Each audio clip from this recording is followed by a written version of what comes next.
जिसने देश को खोखला कर दिया है। इस देश को भ्रष्टाचार से मुक्ति दिलाने के लिए, भ्रष्टाचार के प्रति सामान्य मानवीय के मन में नफरत पैदा करने के लिए मैं जी जान से जुटा हुआ हूं और मैं इस पवित्र कार्य में मानता हूं। 2014 में जब हमारी सरकार बनी तो हमने दो बड़ी बातें कही थी। एक, हमने कहा था मेरी सरकार गरीबों को समर्पित है, और दूसरा, भ्रष्टाचार पर, काले धन पर कड़ा प्रहार मेरी सरकार करेगी। ये मैंने 2014 में सार्वजनिक रूप से कहा था। इसी ध्येय को लेकर के एक तरफ गरीबों के कल्याण के लिए विश्व की सबसे बड़ी कल्याण योजना हम चला रहे हैं, गरीब कल्याण योजना चला रहे हैं। दूसरी तरफ भ्रष्टाचार के विरुद्ध नए कानून, नई व्यवस्थाएं, नए तंत्र हम विकसित कर रहे हैं। हमने भ्रष्टाचार निवारण अधिनियम 1988 उसमें संशोधन किया। हमने काले धन के खिलाफ एक नया कानून बनाया। बेनामी संपत्ति को लेकर हम नया कानून लेकर के आए। इन कानूनों से भ्रष्ट अधिकारियों पर भी कार्रवाई हो गई, लेकिन लीकेज हटाने के लिए हमने सकारात्मक रूप से गवर्नमेंट में भी बदलाव लाया। हमने डायरेक्ट बेनिफिट ट्रांसफर पर बल दिया। हमने डिजिटल टेक्नोलॉजी का भरपूर उपयोग किया है, और तभी आज हर लाभार्थी तक उसके हक का फायदा तुरंत सीधा पहुंच रहा है। एक नए पैसे का लीकेज नहीं होता है। ये हमारी भ्रष्टाचार के खिलाफ लड़ाई का पहलू है।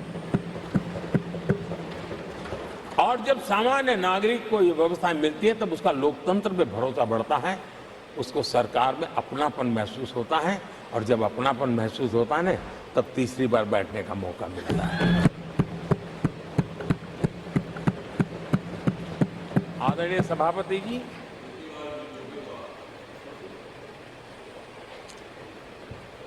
मैं निसंकोच रूप से कहना चाहता हूं, लाग लपेट नहीं रखता हूं, और मैं देशवासियों को भी कहना चाहता हूं कि मैंने एजेंसियों को भ्रष्टाचार और भ्रष्टाचारियों पर कड़ों से कठोर कार्रवाई करने के लिए खुली छूट दे के रखी है।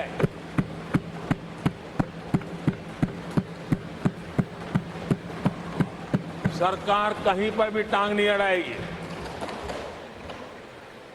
हां, वो ईमानदारी से काम करे, ईमानदारी के लिए काम करे, ये मेरी सूचना है।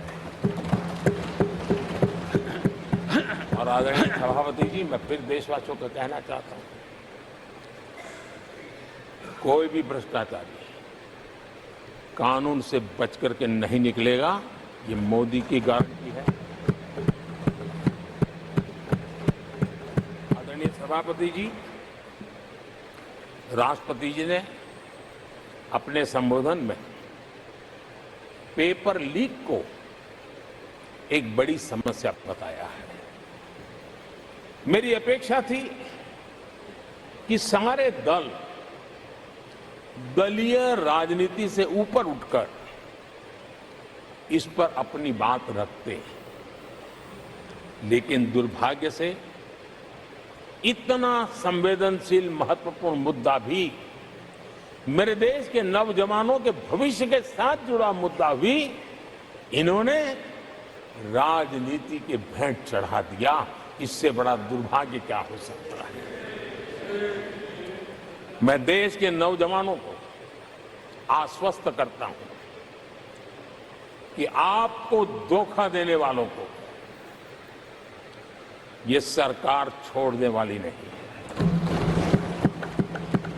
मेरे देश के नौजवानों के भविष्य के साथ खिलवाड़ करने वालों को सख्त से सख्त सजा मिले, इसके लिए एक के बाद एक एक्शन लिए जा रहे हैं।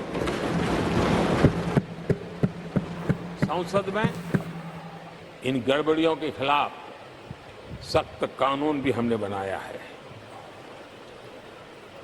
हम पूरी सिस्टम को मजबूती दे रहे हैं कि भविष्य में मेरे देश के नौजवानों को आशंका भरी स्थिति में भी रहना न पड़े, पूरे विश्वास के साथ अपने सामर्थ्य को प्रदर्शित करें और अपने हक का प्राप्त करें। इस बात को लेकर के हम काम कर रहे हैं।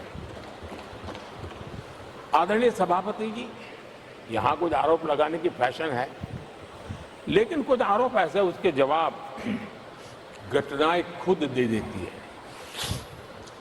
और प्रत्यक्ष को प्रमाण की कोई जरूरत नहीं होती है। जम्मू कश्मीर में हाल में हुए लोकसभा चुनाव में मतदान के जो आंकड़े हैं वो पिछले 4 दशक के रिकॉर्ड को तोड़ने,